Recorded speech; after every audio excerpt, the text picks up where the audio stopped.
کی 15ویں رات آئے تو اس رات قیام کرو، یعنی اس رات عبادت کرو۔ آقا فرماتے پھر دن کو روزہ رکھو۔ تو بے شک اس رات سورج غروب ہوتے ہی اللہ پاک اپنی شان کے مطابق آسمان دنیا پر تجلی فرماتا ہے اور ارشاد فرماتا ہے الا من مستغفر لی فاغفر لہ، ہے کوئی مجھ سے مغفرت مانگنے والا کہ اسے معاف کر دوں؟ الا مسترزق فارزقہ، ہے کوئی رزق مانگنے والا کہ اسے رزق عطا کر دوں؟ الا مبتلا فاعافیہ، ہے کوئی پریشان حال کہ میں اس کی پریشانی دور فرماؤں؟ ہے کوئی ایسا طلوع فجر تک یوں ہی اعلان ہوتا رہتا ہے۔ پتہ اس رات کتنے بخشے جاتے ہیں؟ حدیث پاک میں آتا ہے اللہ کریم قبیلہ بنی کلب کی بکریوں کے بالوں کی تعداد کے مطابق گناہگاروں کو جہنم سے آزاد فرماتا ہے۔ ہم میں سے کون ہے جو اپنے سر کے بال گن نہیں سکے؟ They are not able to count our own hair۔ اپنے سر کے بال نہیں گن سکتے، ایک بکری کے بال نہیں گن سکتے۔ قبیلہ بنی کلب کے بارے میں آتا ہے ہزاروں بکریاں پالتا تھا، وہ سب سے بڑا قبیلہ تھا جو سب سے زیادہ بکریاں پالتا تھا۔ اس کا مطلب کروڑ لوگ بخشے جائیں گے، مگر حدیث پاک میں چند بد نصیبوں کا ذکر ہے کہ جو نہیں بخشے جائیں گے۔ فرمایا شرابی نہیں بخشا جائے گا، ماں باپ کا نافرمان نہیں بخشا جائے گا، زنا کا عادی نہیں بخشا جائے گا، رشتے توڑنے والا نہیں بخشا جائے گا، تصویر بنانے والا، یہ جو اپنے ہاتھ سے تصویریں بناتے ہیں، مجسمے بناتے ہیں، نہیں بخشا جائے گا، چغل خور نہیں بخشا جائے گا۔ ایک اور روایت کے مطابق نجومی، یہ جو کاہن ہوتے ہیں، یہ نہیں بخشے جائیں گے، جادو ٹونا کرنے والا نہیں بخشا جائے گا، تکبر والا لباس پہننے والا نہیں بخشا جائے گا، مسلمان سے بلا اجازت شرعی بغض و کینہ رکھنے والا، دشمنی چھپانے والا، دل میں جب بغض رکھتے ہیں وہ بھی نہیں بخشا جائے۔ ذرا غور کیجئے کہیں ایسا نہ ہو کروڑوں بخشے جائیں اور میری کسی بری عادت کی وجہ سے میں پھنس جاؤں اور میری بخشش نہ ہو۔ میرے پیارے اسلامی بھائیوں، اللہ بڑا کریم ہے، وہ توبہ قبول کرنے والا ہے۔ یہ بہت بڑے گناہ ہیں، اس سے یہ بھی اندازہ ہوتا ہے کہ جب اتنی بڑی عنایت، اتنی بڑی مغفرت ہے، یہ کتنے بڑے گناہ ہیں۔ تو میرے پیارے اسلامی بھائیوں، ہمیں توبہ کرنی ہے۔ حضرت سیدنا ابو ہریرہ رضی اللہ تعالیٰ عنہ سے مروی ہے کہ سرکار مدینہ، سرکار مکہ مکرمہ صلی اللہ تعالیٰ علیہ وسلم کا فرمان عظمت نشان ہے، اللہ عز و جل کے کچھ سیاح یعنی سیر کرنے والے فرشتے ہیں، جب وہ محافل ذکر کے پاس سے گزرتے ہیں تو ایک دوسرے سے کہتے ہیں یہاں بیٹھو۔ جب ذاکرین یعنی ذکر کرنے والے دعا مانگتے ہیں تو فرشتے ان کی دعا پر آمین کہتے ہیں۔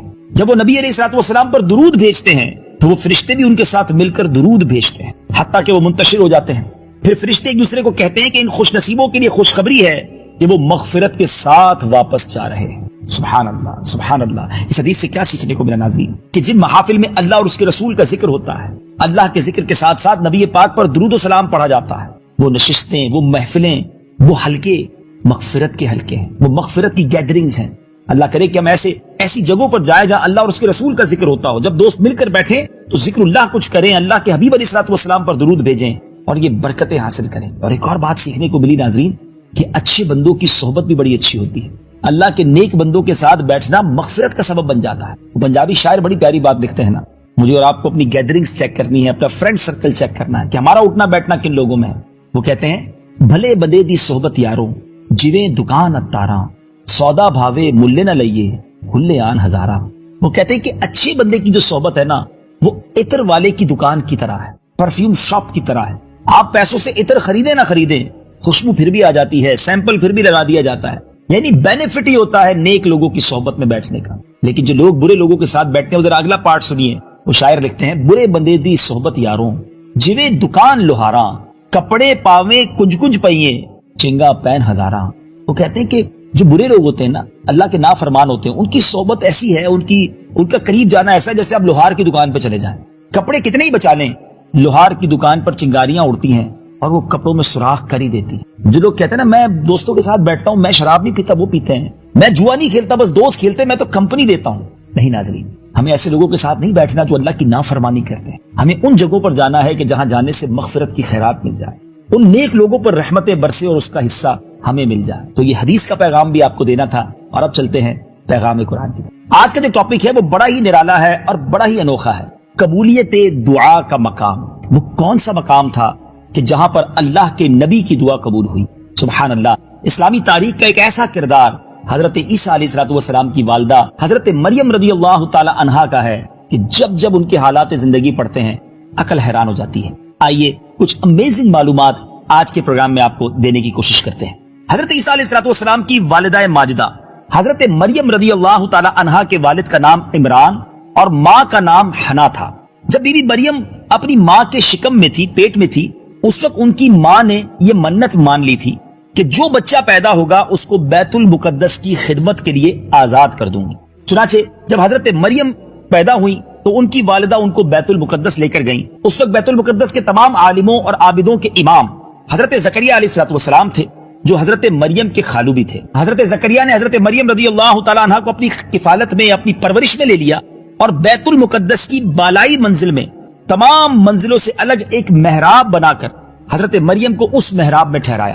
چنانچہ حضرت مریم رضی اللہ تعالیٰ عنہ اس محراب میں اکیلی عبادت میں مصروف رہتی، اللہ تعالیٰ کی عبادت میں مصروف رہتی۔ حضرت زکریا صبح و شام محراب میں ان کی خبر گیری کے لیے آتے اور خورد و نوش کا انتظام کرتے، ان کو کھانا وغیرہ بھی پہنچاتے۔ چند دنوں میں حضرت مریم رضی اللہ تعالی عنہا کی محراب کے اندر یہ کرامت نمودار ہوئی کہ جب حضرت زکریا علیہ السلام محراب میں جاتے تو وہاں سردیوں میں گرمی کے پھل اور گرمیوں میں سردی کے پھل انہیں نظر آتے۔ حضرت زکریا علیہ السلام نے حیران ہو کر پوچھا کہ اے مریم، یہ پھل کہاں سے تمہارے پاس آتے ہیں؟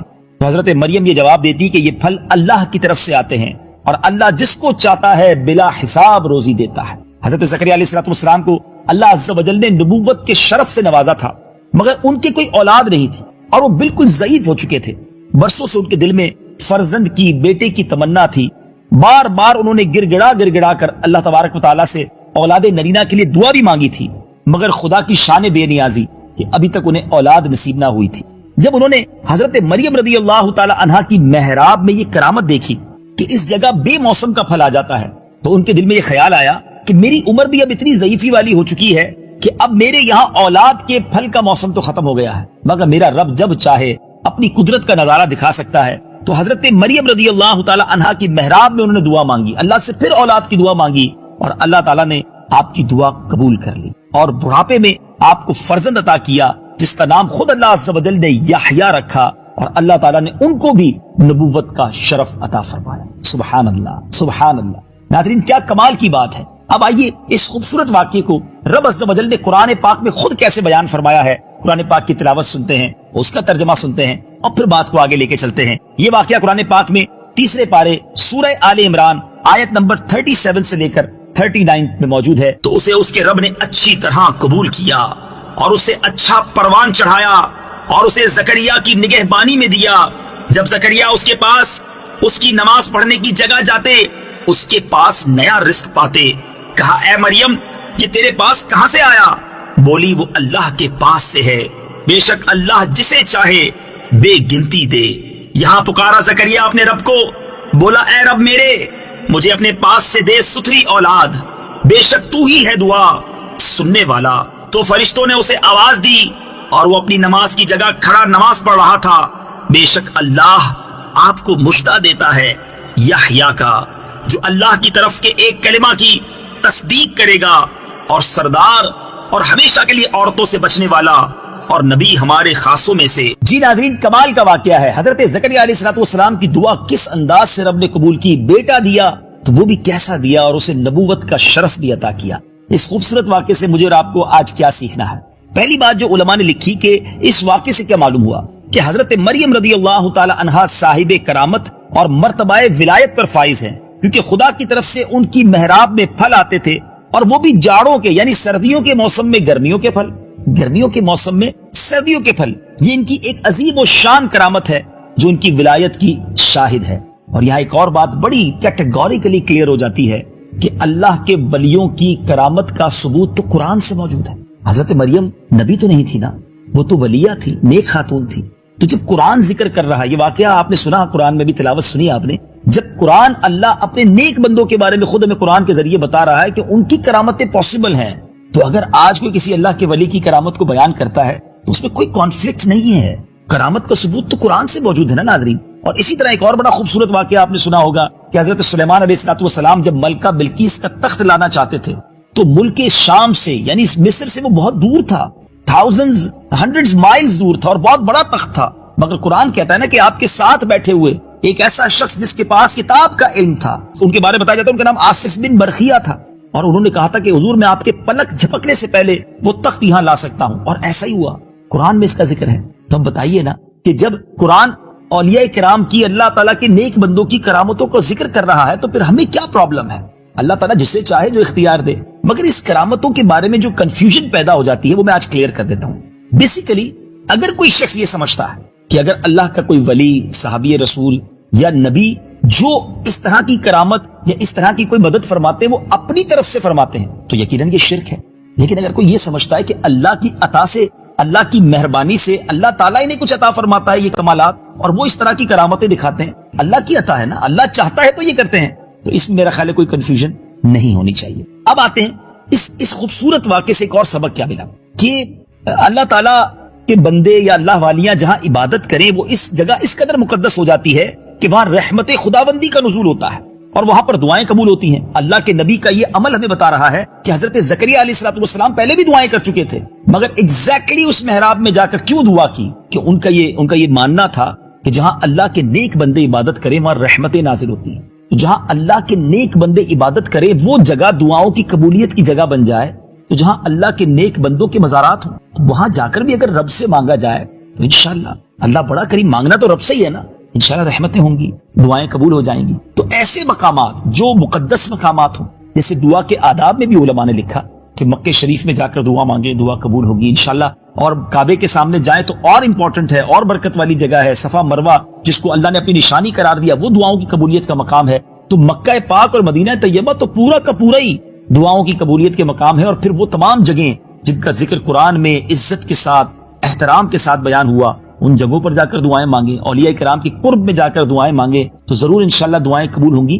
اور ایک اور بات بھی سیکھنے کو ملی ناظرین کہ بظاہر تو حضرت زکریا علیہ السلام بہت ضعیف ہو گئے تھے، ایک طرح سے انسان اس عمر میں جا کے مایوس ہو جاتا ہے، مگر آپ نے ہمت نہیں ہاری، آپ نے دعا کی، اللہ کی رحمت سے مایوس نہیں ہوئے. بہت سارے ناظرین ایسے ہوتے ہیں جو اگر کسی مشکل میں آ جائے نا اب مایوس ہو جاتے ہیں کہ نہیں جناب میرا تو مسئلہ حل ہی نہیں ہو سکتا، میں تو اتنی بڑی پرابلم میں آ گیا اور میں نکل ہی نہیں سکتا، اب میرے لیے ناممکن ہے اس پرابلم سے باہر آنا. ہو سکتا ہے اس وقت مجھے کوئی بیمار دیکھ رہے ہوں، پریشان حال دیکھ رہے ہوں، قرضے میں ڈوبا میرا کوئی بھائی مجھے دیکھ رہا ہو، یا گھریلو پریشانیوں میں کوئی ڈوبا ہوا شخص دیکھ رہا ہو. ایک بات سمجھیے ناظرین، میری اور آپ کی جو پرابلم ہے نا وہ ہمارے لیے بہت بڑی ہے مگر وہ اللہ کے لیے بہت بڑی نہیں ہے. ان اللہ علی کل شیء قدیر، میرا رب جو چاہے وہ کر سکتا ہے. میں اور آپ سمجھ رہے نا کہ پرابلم یہ پاسبل ہی نہیں ہے، نہیں ناظرین، میرے اور آپ کے لیے پاسبل نہیں ہے، رب کے لیے تو پاسبل ہے نا. وہ ہمارا جب مددگار بن جائے، ہم اس سے دعا مانگے، اس کی بارگاہ میں گر گڑائے، وہ کرم